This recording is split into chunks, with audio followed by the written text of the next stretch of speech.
Bom dia. Desde já agradecemos a vossa presença.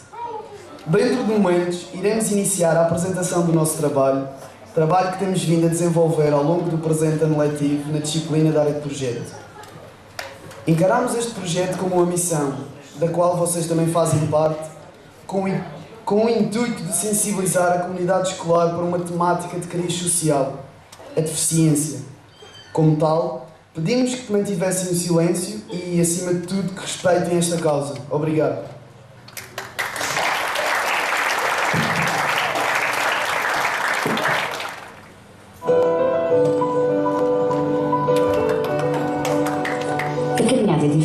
Os movimentos descoordenados não ajudam em nada, mas Manuel tem autonomia que muitos outros não têm. Não usa cadeira de rodas. Vai pelo próprio pé, até à faculdade. Manuel formou-se em Engenharia Eletrotécnica com média de 17 valores. Já tirou o mestrado e está agora a fazer o doutoramento. O problema aqui está a perceber das nossas limitações.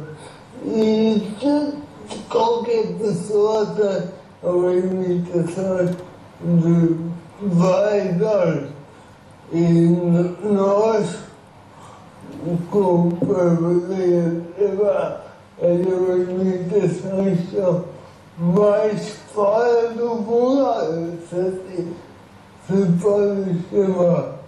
Manuel ainda não entrou no mercado de trabalho. Sabe que não vai ser fácil e que ainda há muito para mudar. As pessoas não têm muita cuidado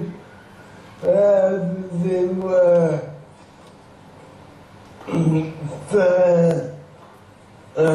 suprimir estas limitações e aproveitar as potencialidades que temos.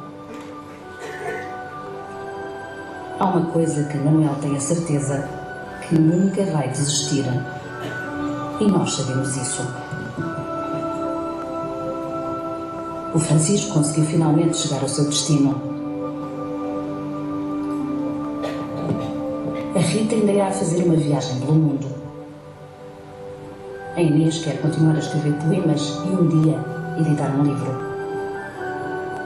A Mafalda tem ainda tantos sonhos para concretizar. Sonho de voar até a lua. A Elsa quer poder voar como uma gaivota. Voar sem destino. Apenas voar. Manuela continua a ver o mundo pela janela.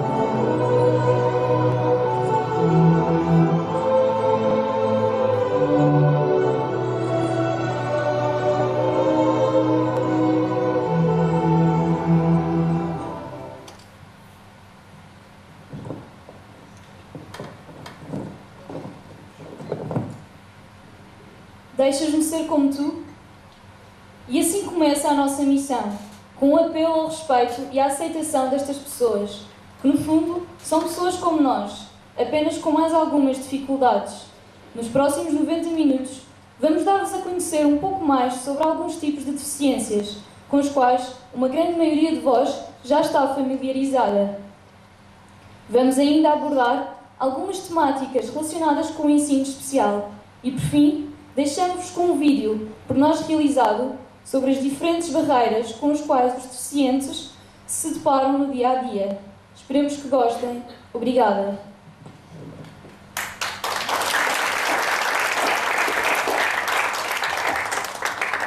Bom dia. Antes de mais, eu gostaria de apelar pela participação. O que é que tu achas de uma pessoa com uma deficiência motora? É uma pessoa que anda de cadeira de rodas. Muito bem, toda a gente acha que um deficiente motor é aquele que anda de cadeira de rodas. Mas isso, um deficiente motor não é só aquele que anda de cadeira de rodas. Muitas vezes nem é necessário a cadeira de rodas para haver uma movimentação.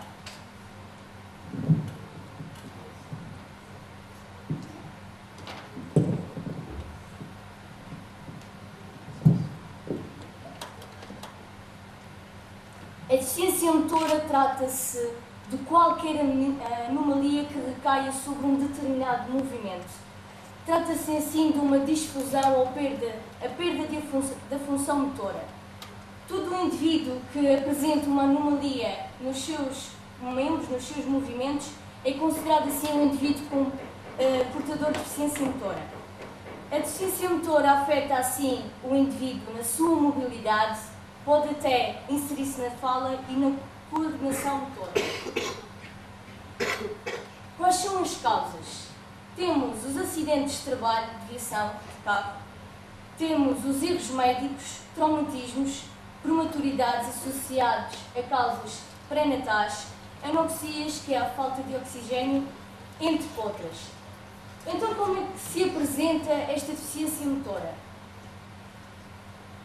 A deficiência motora apresenta-se nas lesões traumáticas ou adquiridas, nas não traumáticas ou congénitas, ou seja, congénitas que nascem com a pessoa. Dentro das traumáticas, então, a lesão da medula espinhal ocorre em média até os 32 anos de idade, começa geralmente por uma pancada súbita. A coluna vertebral é a estrutura que promove a sustentação ereta, ou seja, é responsável por esta postura em que eu estou neste momento. Como podemos observar aqui, há uma lesão numa das vértebras, que posteriormente afetará a lesão do espinal. Os acidentes com o veículo, podemos observar aqui, são aqueles que apresentam maior percentagem. Temos aqui atos de violência com uma percentagem significativa de 24%, quedas com 22% e desportos com 8%. Ainda associado a lesões traumáticas e falando dos tipos, temos a monoplegia, que se caracteriza pela perda da função de um dos membros, como podemos ver nesta imagem. A hemiplegia, que é a disfunção da metade do corpo, como podemos ver aqui, é a disfunção de um membro superior e de um membro inferior. Temos a paraplegia, que é a disfunção da cintura para baixo, a tetraplegia ou quadriplegia, que é nenhum dos membros tem função. Agora, associados às lesões não traumáticas, ou seja, congénitas, que nascem com a pessoa, temos a paralisia cerebral, a distrofia muscular, que é uma doença genética em que os genes das proteínas musculares estão danificados, surgindo então uma posterior atrofia. Observamos aqui o músculo normal, que não está atrofiado, e aqui, se repararem, o músculo está mais pequenino e posteriormente o indivíduo vai possuir estas características. A esclerose múltipla, a mielina, é uma camada do tecido gorduroso que rodeia as fibras nervosas. Então, esta mielina vai corroendo e tornando-se incapazes de enviar sinais a partir do sistema nervoso central para os músculos do corpo, ou seja, há uma falha de informação. Na esclerose múltipla, a espinha não conseguiu fechar adequadamente no primeiro mês de gestação. Isso faz com que a membrana, como podemos ver aqui, em redor da coluna vertebral, saia por trás, resultando assim uma protuberância, ou seja, uma elevação nas costas. Continuando, temos a esclerose múltipla amiotrófica, que é uma doença degenerativa que impede os neurónios de enviar impulsos para os músculos. Isto pode ser um pouco associada também à distrofia muscular. A artrite, que recai essencialmente sobre os idosos, temos a observar aqui, que consiste na inflamação nas articulações. A doença de Parkinson, que, como vocês todos devem saber, a doença do nosso saudoso Papa João Paulo II, consiste então na desordem do sistema nervoso central, que provoca tremores ou rigidez dos músculos. E o tremor essencial também assemelha-se aos motores. Continuando, a deficiência motora quanto ao tempo de durabilidade pode ser temporária ou definitiva. Na temporária, não são para toda a vida e existe uma cura, associada geralmente a traumatismos na infância, acidentes no recreio e na adolescência, essencialmente por acidentes de veículos de duas rodas. As definitivas são crónicas, ou seja, para toda a vida, não há então uma cura possível, associadas à paralisia. Bem, a atuação então de alguns profissionais de reabilitação. Aqui na terapia ocupacional consiste então em habilitar os indivíduos ao máximo desempenho, tornando assim estes indivíduos autónomos e que ganham funções pessoais, sociais e profissionais. Na psicomotricidade, é uma terapia que visa o prazer sociomotor, ou seja, potencializar o vívido do indivíduo, ou seja, os movimentos. Isto pode ser realizado por via terrestre e também por via ar. Finalmente temos a fisioterapia. A função desta área é excluir a dor com o objetivo de ajudar a atingir a máxima funcionalidade. Possuímos aqui um gráfico em que podemos concluir que grande parte dos deficientes motores centram-se entre os 55 e os 80 anos, os 55 associados à guerra do ultramar, os 80 ao envelhecimento da população. Observamos esta discrepância, os jovens associados muitas vezes aos acidentes e há estas discrepâncias também pelo avanço da medicina. Gostaria de acabar esta parte da minha apresentação com um apelo a todos vocês. Nós devemos de evitar ao máximo a discriminação para estas pessoas, a exclusão, pois nós sentados fazemos o mesmo do que eles.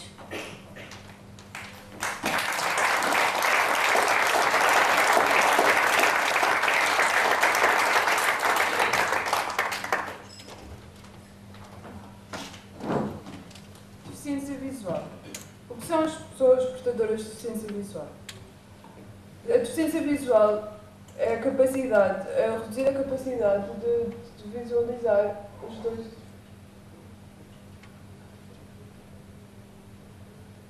olhos. Nos olhos.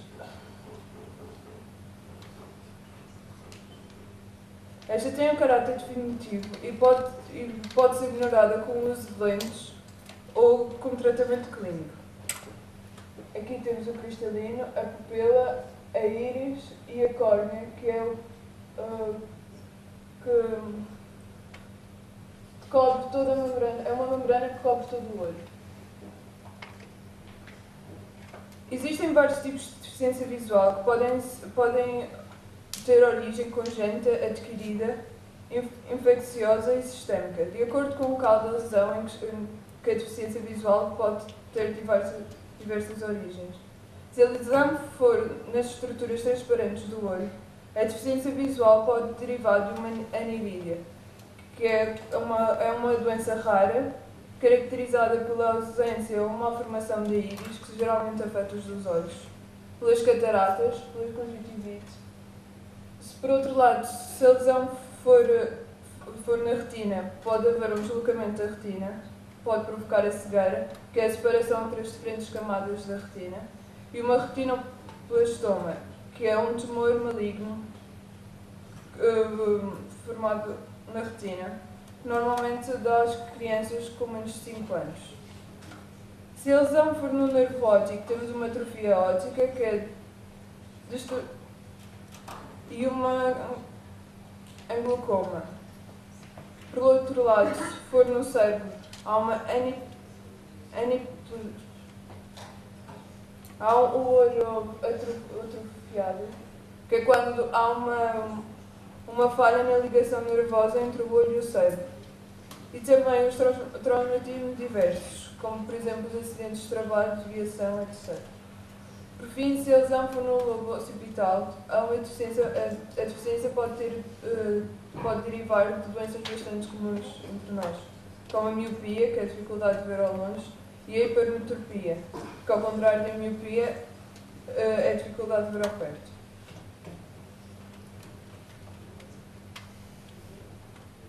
O braille é um sistema de leitura utilizado pelos cegos, aproveitando-se da sensibilidade díptica, ou seja, a capacidade de distinguir objetos e texturas na polpa digital do dedo, da parte de cima. Característico dos seres humanos e que, no caso dos cegos, estão mais apurados.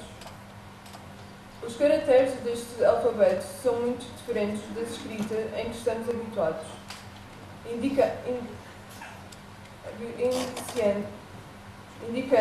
por pontos de alto relevo, sendo que estão organizados por códigos de 2 por 3, como podemos ver na imagem.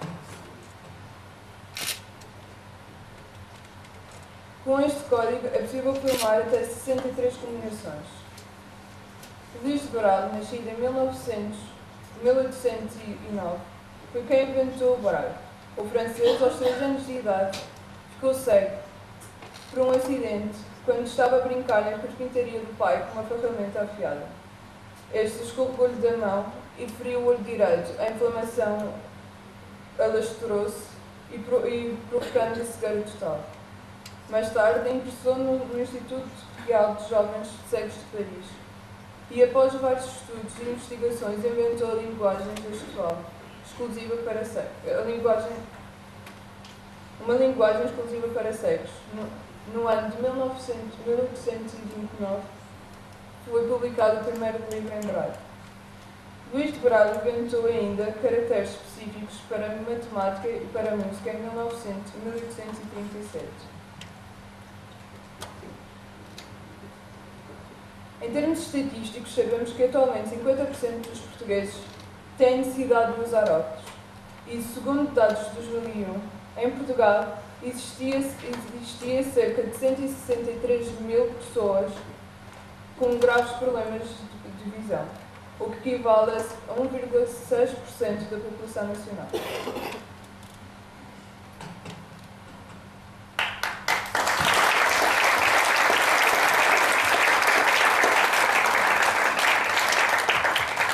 Já imaginaram se não conseguissem ouvir tudo aquilo que agora estou a dizer? Pois, seria um bocadinho complicado.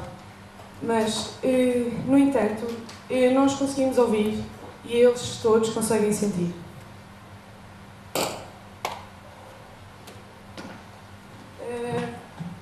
Como podem perceber, vou agora falar sobre deficiência auditiva. Antes de mais, bom dia. E queria começar por dar uma breve definição de deficiência auditiva. A deficiência auditiva caracteriza-se pela perda total ou parcial de ouvir sons, provocando uma lesão, como é óbvio, no sistema auditivo. A surdez afeta-nos muito mais a nós, humanos, do que aos animais, pois condiciona exatamente a função que nos distingue deles, que é a linguagem.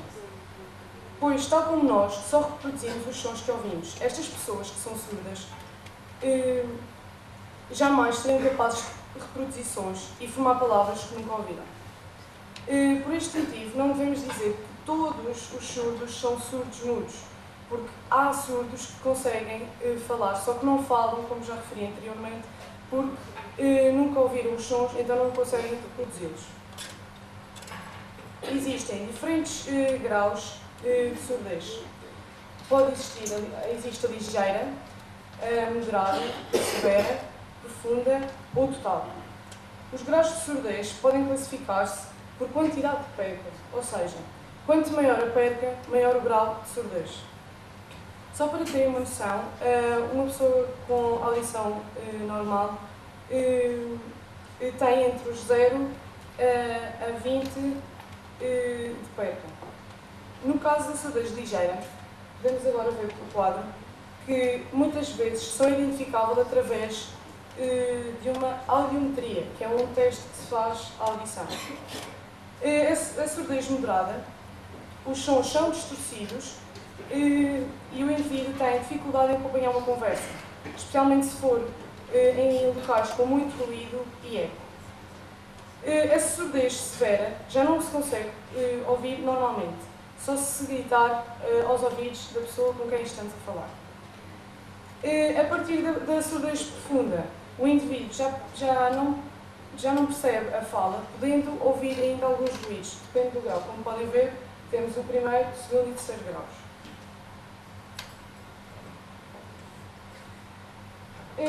Tipos de surdez.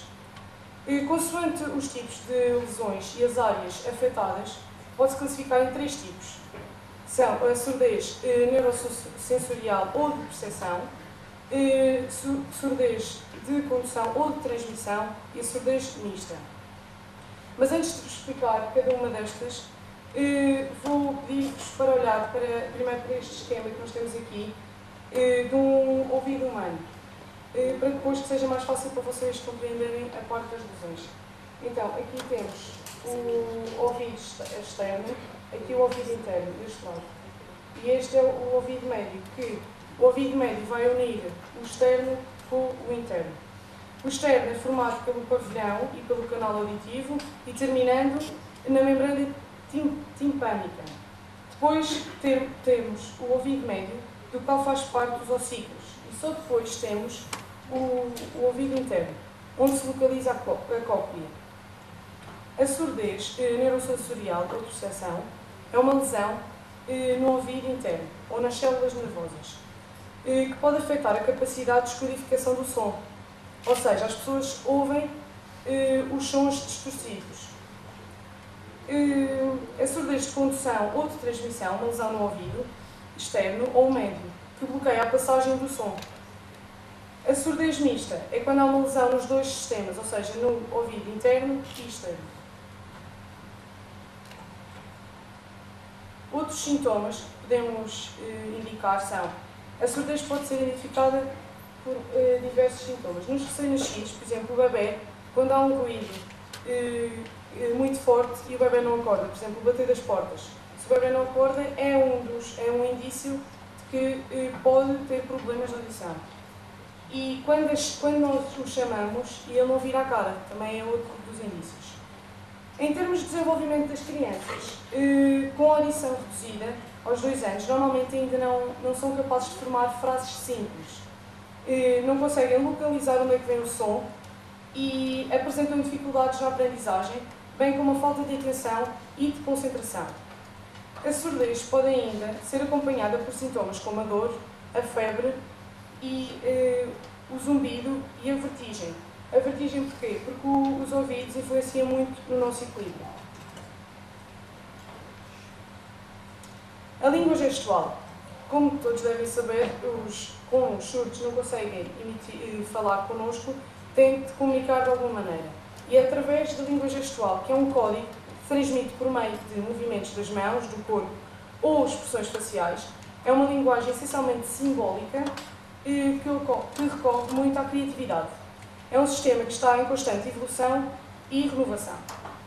Em Portugal, a língua gestual portuguesa teve origem na Casa Pia, como todos já devem ter ouvido falar, como um género de língua secreta. Isto é, as crianças surdas que estavam na Casa Pia criaram esta língua secreta para comunicar entre si. E ainda é importante referir que a língua gestual varia de região para região, sendo que cada pessoa pode adaptar essa linguagem ao seu dia-a-dia, criando novos símbolos, que apenas as pessoas que o conhecem é que conseguirão identificá-los. No âmbito deste trabalho, entramos em contacto com várias pessoas com este tipo de incapacidade, nomeadamente um senhor que para identificar os elementos da sua família, utiliza características próprias dessa pessoa. Eu vou explicar mais ou menos. Normalmente, quando já entre família, quando já conhecem muito bem a pessoa e sabem as características dessa pessoa, este senhor disse-nos como é que tratava a filha. A filha usava muitos ganchos, e muitos ganchos grandes. Então, uma maneira de perguntar pela filha quando não sabia onde é que ela estava, ele fazia assim e toda a gente já sabia que era a filha dele que ele estava a perguntar. É um exemplo para explicar que quando os surdos não têm uma maneira de falar específica, como podem ver aqui, não dizem o nome pelo abecedário.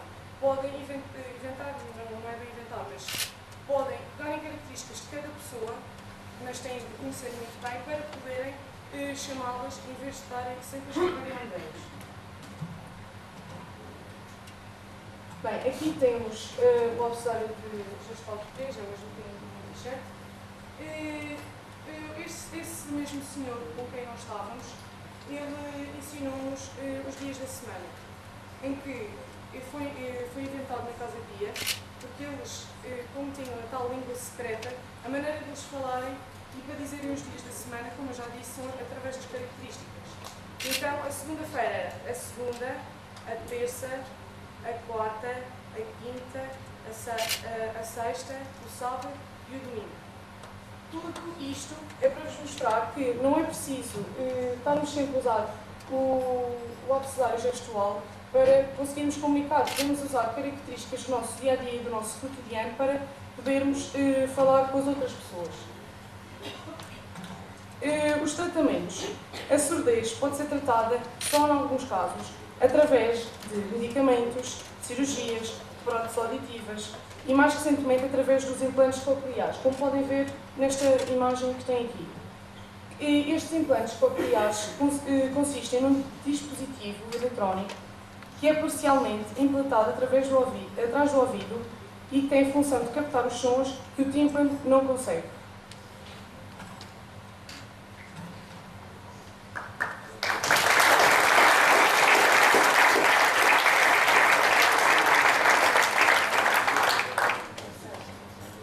Já imaginaram como é viver prisioneiro da sua própria condição física?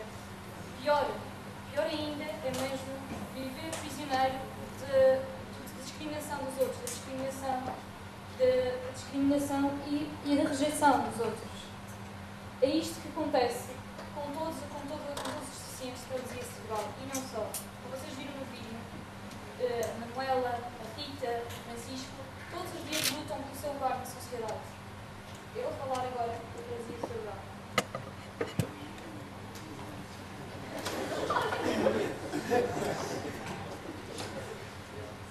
A paralisia cerebral, em termos técnicos, podemos chamar encefalopatia crónica não progressiva. Esta doença pode definir-se como um conjunto de lesões permanentes e irreversíveis no sistema nervoso ou no cérebro, quando este ainda está no seu processo de amadurecimento.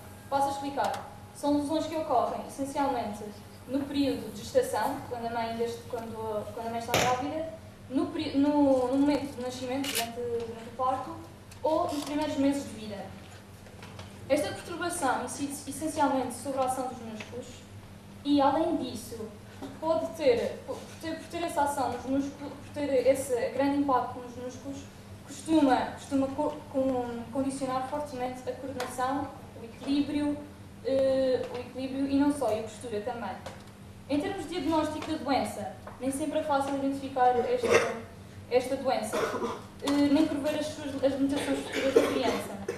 No entanto, já geralmente associada a sintomas, podemos identificar a paralisia cerebral, por exemplo, com um atraso de aprendizagem quando a criança, por exemplo, não gatinha nos primeiros meses de vida. Como é óbvio, as crianças, por exemplo, aos 2 anos já começam a falar, aos 2 anos todas as crianças já falam, basicamente, fazem algumas frases. Se aos 2 anos isso não acontecer, é provável que essa criança possa ter paralisia cerebral.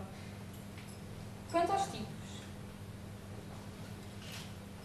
pode classificar-se em 3 tipos. A paralisia cerebral, como afeta o cérebro, cada caso, no fundo, é um caso único.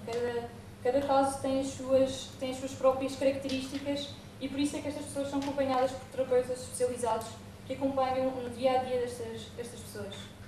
No entanto, com o objetivo de facilitar o tratamento desta doença, podem-se dividir em 3 tipos, essencialmente, que é a espástica, a ectósica e a táxica. A espástica é a mais comum de todas, afeta entre 70% a 80% dos casos e caracteriza-se por uma elevada rigidez muscular e uma dificuldade de movimento. Isto é, geralmente os músculos são muito tensos e há uma grande pressão muscular e por isso a pessoa não consegue, as articulações, por terem o músculo sempre contraído, não conseguem mover-se muito mais lentamente. E dentro desta categoria temos a hemiplegia, a diplegia e a tetraplegia. A hemiplegia é quando afeta metade do corpo, um braço e uma perna. A diplegia é quando afeta os membros inferiores e a tetraplegia é a mais grave quando afeta os 4 membros, os braços e as pernas. Neste caso, geralmente a pessoa é completamente dependente de outra para a alimentação, higiene tratamento, de deslocação, etc.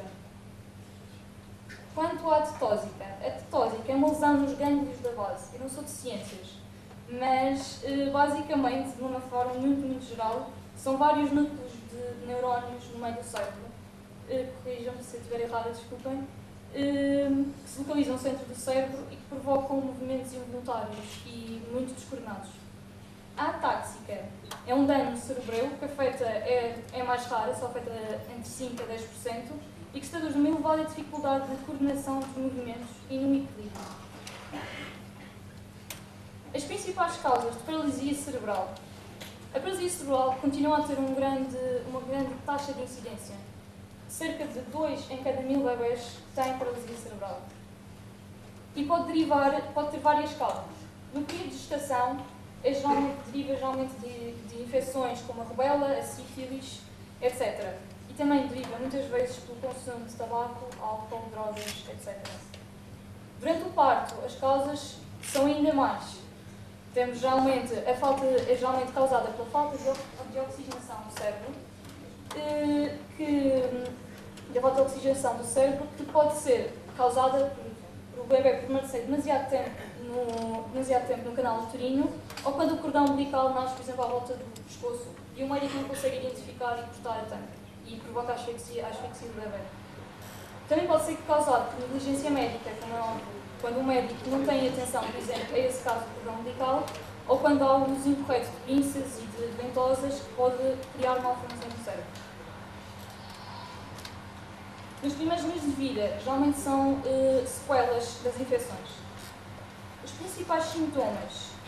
Os sintomas da paralisia cerebral, claro que variam consoante as diferentes áreas e podem incidir sempre sobre a musculatura. Portanto, provocam dificuldades motoras, podem causar perturbações visuais, auditivas, dificuldades comunicativas, perturbações alimentares até, infecções respiratórias, ataques de epilepsia, atraso cognitivo em 50% dos casos. É assim, estas pessoas, há muita gente que acha que estas pessoas não considera que todas as pessoas com paralisia cerebral não têm inteligência reduzida, por assim dizer. Não é verdade. Como eu viram no vídeo, aquele rapaz tinha média de 17 valores. Se as pessoas só têm um atraso cognitivo, se as áreas afetadas estiverem relacionadas com a memória ou processamento de informação. E depois também podem ter dificuldades de aprendizagem ou problemas ortopédicos, que é bastante comum. Quanto às terapias, como eu já disse, a paralisia cerebral não tem cura. No entanto, estas terapias podem ser usadas para garantir ou para estimular uma maior autonomia da pessoa. Pode ser através da fisioterapia, psicomotricidade, como já foi explicado aqui, a terapia ocupacional, a terapia da fala, a hidroterapia, que é dentro da água, e o apoio psicológico e áreas de expressão, como a arte e a dança, por exemplo. Outros tratamentos, além das terapias, existem outros tratamentos que podem melhorar o movimento, vamos assim dizer, das pessoas, através de medicamentos, do uso de coletes ortopédicos para garantir a postura. As injeções de Botox têm uma grande função. O Botox afeta o músculo no sentido que diminui a força. Por isso, como as pessoas geralmente como têm um músculo contraído, como um músculo fica mais fraco, há uma menor contração, portanto há um melhor movimento. Continuando, eu termino aqui a parte da paralisia cerebral e esta parte gostava que ficasse aqui um apelo, é que realmente estas pessoas são pessoas que têm capacidades. É preciso saber aproveitar as potencialidades que elas têm. Obrigada.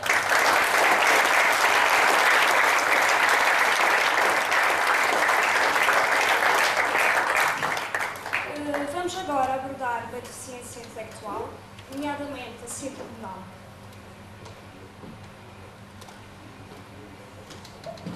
Também conhecida como trissomia 21. O que é a síndrome de Down? A síndrome de Down é um distúrbio genético causado pela presença de 3 cromossomas 21 em vez de cores habituais. Explicando por outras palavras, como alguns de vós devem saber, principalmente de biologia, as nossas células possuem 46 cromossomas, 23 do pai e 23 da mãe, e dispõem-se em 23 pares, como podemos ver aqui, par 1, par 2, par 23. E são estes cromossomas que são responsáveis pelas nossas características. No caso das pessoas com síndrome Down, o que acontece é que dá-se um erro genético e as células recebem o cromossomo a mais, sendo que se liga ao par 21. Como podemos ver, todos os pares, todos têm 2 cromossomas, só o 21 é que tem 3. Daí esta deficiência ser tratada também como trissomia 21.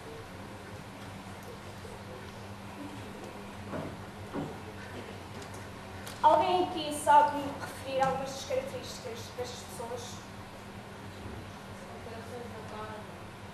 Como por exemplo? Ciências mesmo a nível de formas, de boca. Vamos confirmar. Fisicamente, estas pessoas possuem uma estatura baixa e, se repararem, têm sempre cabelo liso e fino, como podemos ver na imagem. Relativamente ao rosto, o rosto é geralmente redondo, os olhos são amendoados, semelhantes aos orientais, os chineses, com pontinhos brancos nas gengivas. O nariz é achatado e pequeno, e estas pessoas tendem a manter a boca aberta com a língua projetada. O pescoço geralmente é curto e grosso, lobado e grosso, e as mãos e os pés pequenos com os dedos curtos e grossos. Estas são as principais características das pessoas assim com Down, mas é preciso referir que nem todas as pessoas com síndrome de Down possuem todas estas características e que algumas são mais evidentes numas pessoas do que noutras.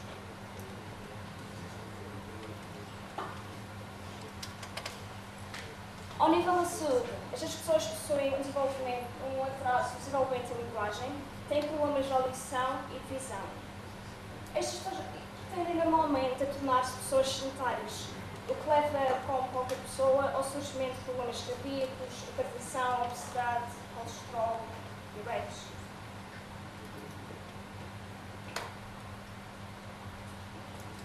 Ao nível intelectual, possuem um retardo mental leve e moderado, sendo que isto não é uma característica muito negativa, pois pessoas ditas normais, muitas das pessoas ditas normais possuem um QI de 50 a 70. Não são só estas pessoas. O processo de aprendizagem, obviamente, é afetado por estas doenças que eu referi anteriormente e deficiências motoras, que a sua aprendizagem começou a sofrer problemas cardíacos, diabetes e fora, interfere com qualquer aprendizagem. A nível psicológico, estas pessoas são calmas, alegres, criativas e muito meigas, como podemos comprovar nestes itens que temos já todo ano.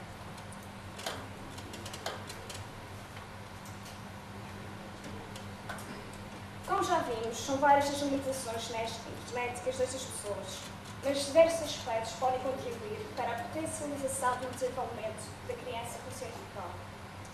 Um aspecto fundamental é um ambiente familiar estável e condutor. A criança deve participar da vida familiar, tal como todas as outras crianças. Os pais devem estar atentos a tudo o que a criança começa a fazer sozinha e estimular os seus esforços, evitando que ela se torne dependente, pois quanto mais ela aprender a cuidar de si, melhores condições terá para enfrentar o futuro. Tal como qualquer pessoa que tem problemas de saúde, é necessária a autorização dos problemas de saúde.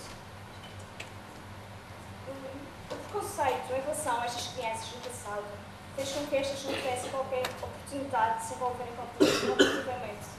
Eram logo excluídas dos pais e dos professores, logo não eram caracterizadas e incapacitadas, logo excluídas. Hoje já se sabe que criança com trissomia 21 consegue desenvolver capacidades. Para tal, o ensino deve ser divertido e fazer parte do seu cotidiano, despertando assim o interesse por aprender. Todos nós aqui temos vocações. Uns têm para dançar, outros para cantar, os professores têm vocação para dar aulas. Estas pessoas, tal como disse, são pessoas que também têm a sua vocação. E embora a maioria das pessoas com síndrome de Down não possam atingir níveis níveis avançados de escolaridade.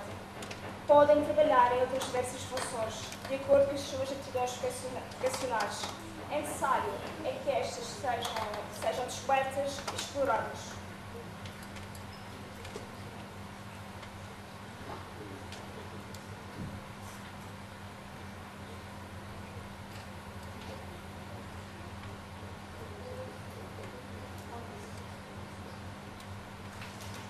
A verdade é que elas de todo o mundo, pessoas com síndrome de Down, estudando, trabalhando, vivendo sozinhas, casando e chegando à universidade. Pois afinal, são pessoas como nós, apenas especiais. O risco de nascimento de uma criança com síndrome de Down. A síndrome de Down não escolhe etnias nem grupos socioeconómicos. Pode acontecer a qualquer casal, a qualquer família. Um facto contamos no gráfico, o risco de nascimento de uma criança com síndrome de Down aumenta com a idade da mãe. Dos 20 aos 35, a possibilidade de uma mãe com esta idade ter um filho com síndrome de Down é baixa, aumentando a partir dos 40. Sendo que uma mãe com 50 anos tem 10% de possibilidades de ter um filho com síndrome de Down.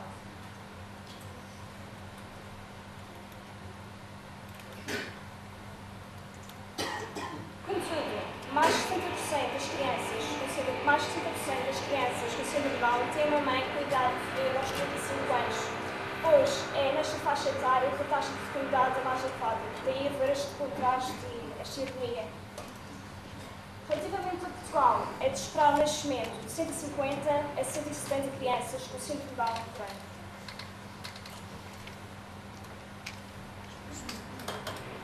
Nas décadas de 40 e 50, as crianças que nasciam com síndrome de Down não duravam, menos de 50% não viviam mais de 12 meses, ou seja, o tempo de vida das pessoas era um ano.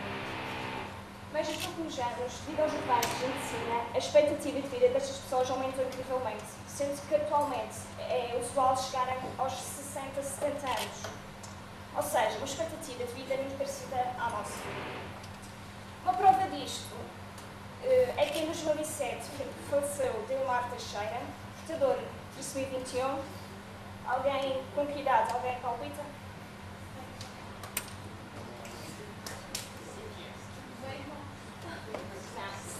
Faleceu com 74 anos. Foi a idade mais avançada que alguém com síndrome conseguiu alcançar.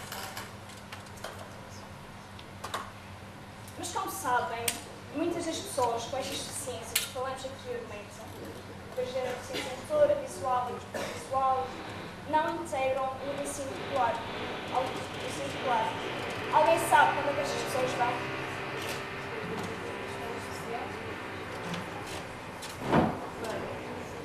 Estas pessoas, como têm necessidades especiais,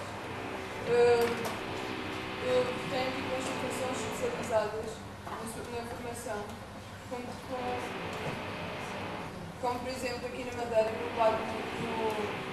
no Serviço Técnico de Educação, temos a instituição da Quinta do Leme. O primeiro estabelecimento de educação especial, inaugurado em 1962. Tem como função garantir a formação e integração das crianças, dos familiares, na vida na comunidade. Esta instituição é criada por 3 polos: o STEDI, que é o Serviço Técnico de Educação para Deficientes Intelectuais, o Serviço Técnico de Integração e Formação Profissional de Emprego Protegido a Deficientes e o Serviço Técnico de Integração para Deficientes Motores e Visuais. Ao longo dos 73 anos de existência,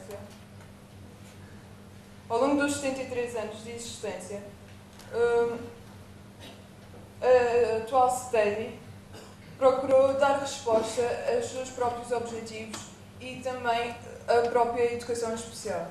Assim, teve que adaptar e criar novas instalações. Nestas novas instalações criaram uma nova infraestrutura que tem novas salas de aulas, gabinete psicológico, terapia de fala, terapia precoce.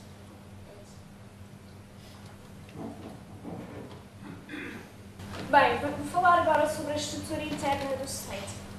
No topo da hierarquia aqui temos a diretora técnica. Abaixo temos o conselho técnico, que é constituído por um docente, um técnico superior e uma coordenadora técnica e que gera todos estes departamentos funcionários. Temos o departamento dos docentes, que é constituído, tem os professores especializados que dão formação base aos alunos. Tem os professores de educação física, educação visual e tecnológica, educação musical e informática. Outro departamento é dos técnicos superiores, nomeados o técnico superior de psicologia, que orientam os alunos. Os técnicos superiores de psicomotricidade, que são responsáveis pelo desenvolvimento motor e sensorial dos alunos. E os técnicos superiores de serviço social, que intervêm no seio familiar, pois muitas das crianças vêm de meios problemáticos. Temos também outro departamento, que é dos técnicos de diagnóstico e terapia, em que há terapia ocupacional, que procuram saber as potencialidades dos alunos, as potencialidades anteriormente referidas, e potencializá-las. Temos também a terapia da fala. Os muitos dos alunos, como foi referido ao longo do trabalho, apresentam dificuldades de fala e também, essencialmente, tem dificuldades a nível motor na zona da garganta e é os técnicos de terapia da fala que diagnosticam qual é os tipos de comida que os alunos devem comer para não se engasgarem, etc. E temos também a técnica dietética, que é principalmente para as crianças com síndrome de Down, tais que têm tendência para a obesidade. Temos o coordenador técnico, que coordena os assistentes técnicos, que são as pessoas que acompanham os jovens e auxiliam os professores, pois um professor só não consegue tomar conta de uma turma com 10 alunos, pois estas crianças têm muitas necessidades e necessitam de sempre alguém auxiliar os professores e tomar conta deles, nomeadamente os intervalos, no mais, tem que ter acompanhamento. E temos aqui o departamento de assistentes operacionais, que é os funcionários de serviços gerais, limpeza, jardinagem, etc. A equipa de funcionários do STED é constituída pelos elementos que referi anteriormente, assim sendo, relativamente a números. A equipa é constituída por uma diretora técnica, docentes temos 14, entre os de educação física, os especializados, os que referi anteriormente, técnicos são 7, os de psicologia, dietética, assistentes técnicos são 20, aqueles que dão acompanhamento aos professores e aos alunos, e assistentes operacionais, 11. Fazendo uma totalidade dos funcionários do STED, uma totalidade de 53 funcionários.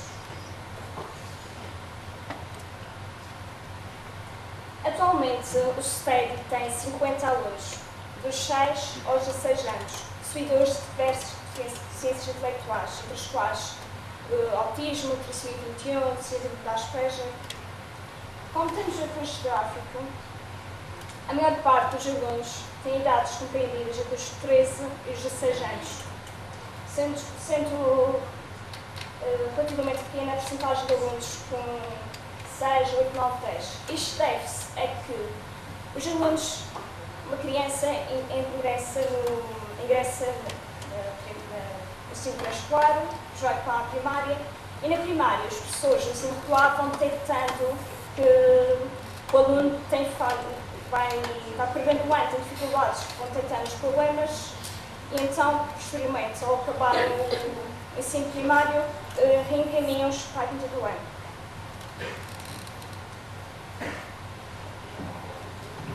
Eu vou agora falar sobre a missão do STED. A missão do STED é, basicamente, em cooperação com as famílias, procurar promover uma inclusão social familiar e escolar destes alunos. Além disso, também garantir uma maior autonomia destes alunos através dos tratamentos e também dar um máximo de escolarização que os permita ter uma boa integração na sociedade.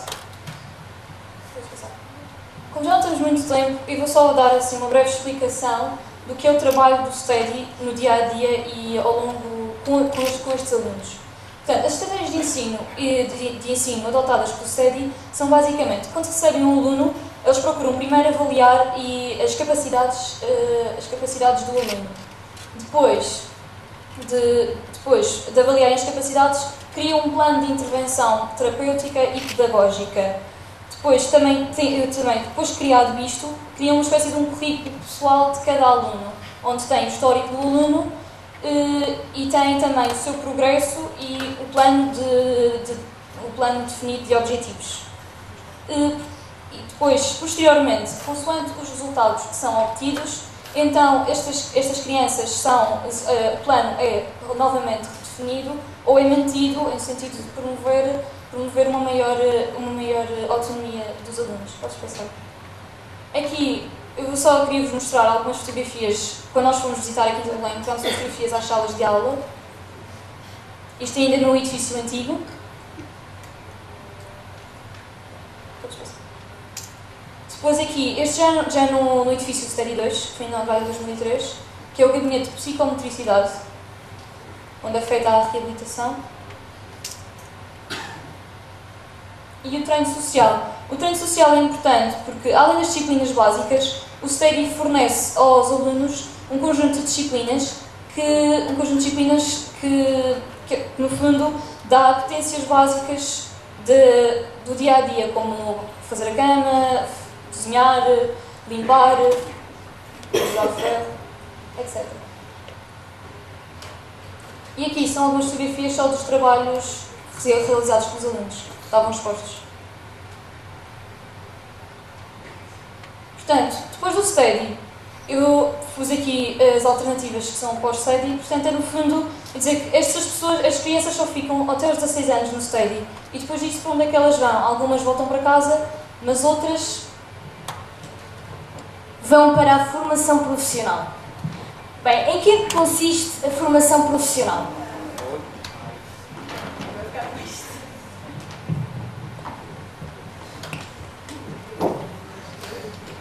Bem, vocês já imaginaram se nós não tivéssemos a APEL?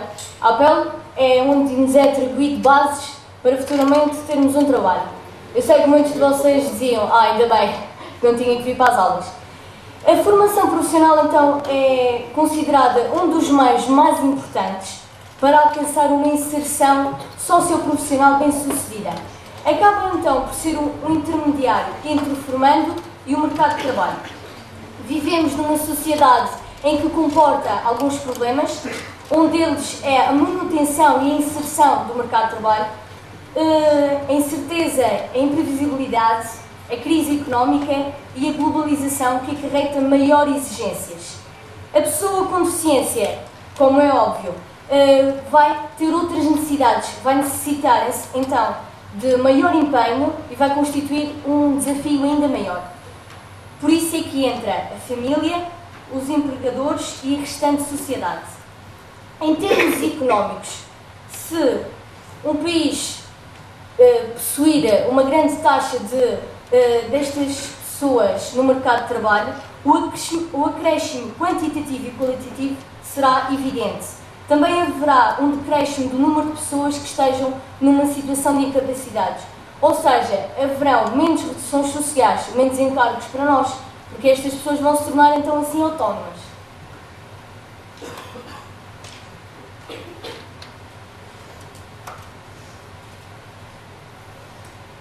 Então, para tal e para ajudar estas pessoas com outras necessidades e para fomentar a independência e essencialmente a autonomia, foi criado o Centro Regional de Formação Profissional em 1988. Atualmente, a partir de 1993, denominado por Serviço Técnico de Integração e Formação Profissional e Emprego Protegido de Deficientes, é localizado na Quinta do Belém, tem a sua sede na Quinta do Belém. E tem 4 unidades. Temos a unidade de orientação e integração profissional, ou seja, como vemos, há uma orientação e ajuda a integrar, em se integrar. Ao fim, ao cabo, é um estudo vocacional do indivíduo, de modo ao processo de integração seja mais fácil. Na unidade de formação é onde são relacionados os meios, são atribuídas competências técnico-profissionais. Na unidade de produção há uma coesão entre a formação e depois a produção, e a formação base, em que são, nesta área pretende-se então proporcionar aos formandos um conjunto de competências, como ver as horas, conceitos matemáticos muito simples, linguagem e comunicação, cidadania e empregabilidade. E também temos aqui as TIC.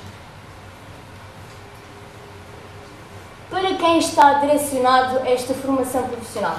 Jovens e adultos com deficiências ou outras necessidades têm que ter a idade mínima de 16 anos, como a Maria João disse anteriormente. O STEDI engloba com idade inferior aos 16 e a partir dos 16 são ingressados aqui na formação profissional. E claro que têm os requisitos mínimos para posteriormente alcançarem um emprego e poderem progredir neste mesmo emprego. As principais competências. A formação profissional deve ser individualizada, ou seja, conforme as características de um indivíduo. Nós não podemos exigir mais do que um indivíduo pode oferecer. Contribuir, como eu já falei, é um intermediário, facilitando a inserção no mercado de trabalho, incentivam a criação do próprio negócio, ou seja, da sua própria empresa, e reunir apoios de toda a sociedade envolvente.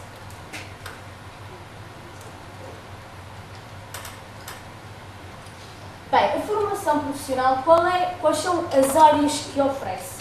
Como é óbvio, estas áreas estão de acordo às necessidades do mercado de trabalho e das características do padrão destas pessoas.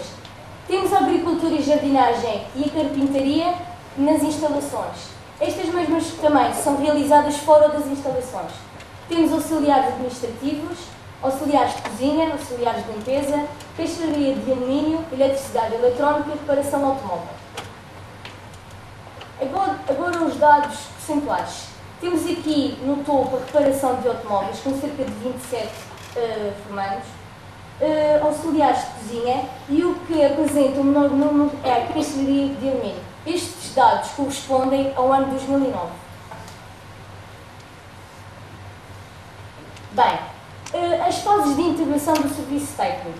Primeiro, há uma inscrição que pode ser feita por estabelecimentos de ensino. Por exemplo, uma criança que tem dificuldades de aprendizagem, depois desta inscrição vai ficar encarregue de fazer esta inscrição, e também pela própria família. Seleção do candidato, em que são estabelecidos prioridades conforme as instituições. Que as pessoas portadoras de deficiência são como nós, só com algumas limitações, como disse no primeiro vídeo que vocês viram. Queríamos também mostrar que todos os deficientes passam por um grande obstáculo toda a sua vida, que são os olhos de lado que toda a gente faz cada vez que eles passam. Pergunto-vos, quantos de vocês não olham de maneira diferente para os deficientes que vos rodeiam? Pois, com este título quisemos eliminar todas essas discriminações existentes, afinal somos todos iguais. Desenvolvimento do vídeo. Bem, no início foi muito complicado começarmos, porque não sabíamos mesmo como é que iríamos começar. Demorámos muito tempo a começar a primeira parte do vídeo. Depois de todas as filmagens feitas num roteiro predestinado que nós fizemos, como irão ver no vídeo que vos irei mostrar mais à frente, com os nossos colegas Carlos e Edgar, que não estão aqui presentes, mas são desta escola e nos ajudaram muito a fazer este vídeo. Foram eles que trataram da parte técnica toda e nos ajudaram e apoiaram sempre. O vídeo fala-nos de uma vida destruída por um acidente de viação e gira tudo em torno dessa vida, que antes não tinha quaisquer problemas e que passou a ficar com dificuldades, pois toda a sua vida mudou, como é um bocadinho óbvio. Resumindo, o filme mostra-nos que nunca sabe o dia de amanhã. Os principais objetivos, não haviam os principais, mas sim o principal objetivo. E o nosso principal objetivo era, sensibilizar as pessoas que as barreiras arquitetónicas e sociais existentes no nosso dia a dia. Sim, porque podem pensar que não, existem muitas barreiras arquitetónicas e principalmente sociais no nosso dia a dia. As dificuldades. Bem, a nossa maior dificuldade foi mesmo o tempo. Como vos disse, demorámos muito tempo a começar e o mais difícil, e perdemos muito tempo nesse começo. O que fez com que que tínhamos prazos de entrega, por ser um concurso, nos tivéssemos atrasado para concluir essa entrega dentro das metas. Eu vou-vos mostrar agora umas fotografias durante o percurso, para que saibam, como podem ver, a Maria não está aqui, e ela não é portadora de ciência, mas era mesmo só para fazermos o vídeo e conseguimos mostrar a toda a gente as dificuldades existentes à nossa volta. Aqui tem mais duas. Esta rapariga são outras duas colegas, que foi a Zaina e a Belinda, são duas raparigas também daqui da escola que nos ajudaram a filmar todo o vídeo. E vou passar agora a mostrar o vídeo.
não ganhámos o concurso.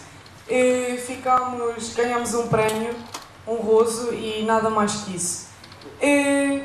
Só vos vou deixar uma frase e, sinceramente, este foi dos trabalhos que eu mais gostei de fazer e, sinceramente, digo-vos, palavras para quê? Obrigada.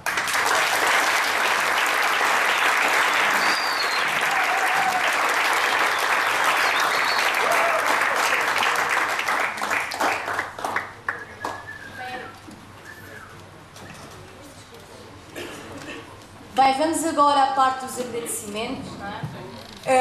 Agradecemos a todos os professores, especialmente à professora Rosabel Gonçalves, à professora Paula Abreu, à professora Frederica Gonçalves, à professora Inês, à professora Graça Garcês, à professora Elsa e à professora Cláudia Gonçalves. Obrigada.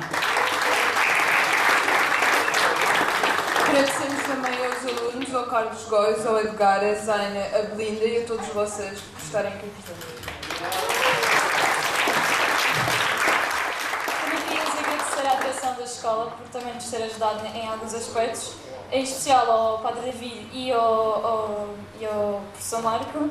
Queríamos também agradecer, nós também realizámos algumas entrevistas que não chegámos a mostrar aqui no vídeo, mas queríamos agradecer à Annie Dias, queríamos agradecer ao Sr. Elmano e a Sra. Elmano que é funcionário aqui na escola, e ao Olivar e ao Espírito Santo, a quem também realizámos uma entrevista.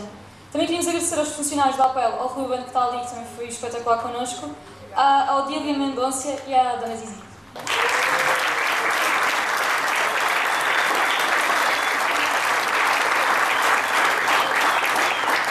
Queremos agradecer à Câmara Municipal de Funchal, nomeadamente ao Dr. Hernani e à Dra. Sandra Ramos, a quem fizemos também entrevistas, e à Junta de Freguesia de Santa Luzia.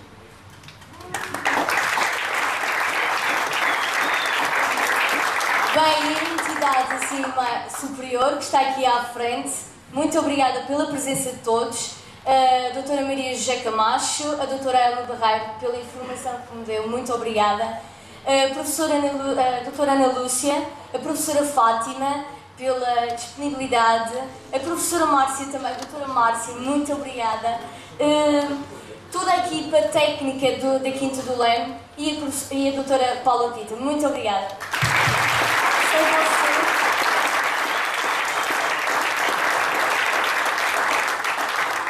Pronto, e já acabamos. Espero que tenham gostado.